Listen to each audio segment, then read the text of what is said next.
अमरावती जिल्ह्याच्या दर्यापूर तालुक्यातील वडनेर गंगाई येथील शेतकऱ्यांना रस्त्याच्या समस्येमुळे अक्षरशः जीव मुठीत घेऊन शेतमालाची वाहतूक करावी लागत आहे। पावसाळ्यामुळे शेतात जाणाऱ्या रस्त्यांची दुरावस्था झाली असून चिखलामुळे शेतीची मशागत करणंही कठीण झालंय। रस्त्याच्या दयनीय अवस्थेमुळे ट्रॅक्टर, ट्रॉलीपासून ते बैलगाड्यांपर्यंतचे अपघात होत आहेत। लोकप्रतिनिधींच्या अक्षम्य दुर्लक्षामुळे येथील ग्रामस्थ संतप्त झालेत। येत्या 1 महिन्यात सोयाबीन पीक काढणीला येणार आहे, मात्र पिकाला घरी घेऊन जाण्यासाठी रस्ताच नसल्यानं शेतकऱ्यांचं मोठं हाल होणार आहे। त्यामुळे प्रशासनानं शेतकऱ्यांकडे लक्ष देऊन लवकरात लवकर रस्त्याचं बांधकाम करावं अशी मागणी शेतकरी करत आहेत।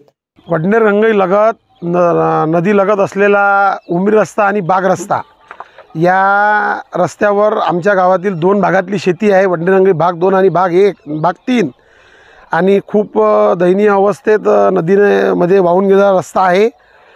तर या रस्त्याची दुरुस्ती म्हणून शासनाने तात्पुरती तरी काही दुरुस्ती म्हणून आम्हाला आता आजच्या परिस्थितीत मुरुम आणि काहीतरी रेती टाकण्याची व्यवस्था करून द्यावी आणि पुढे याच्यावर एक मोठा ब्रिजचं बांधकाम त्यांनी करून द्यावं अशी सगळ्या शेतकऱ्यांच्या वतीने मी आपल्याकडे मागणी करत आहे।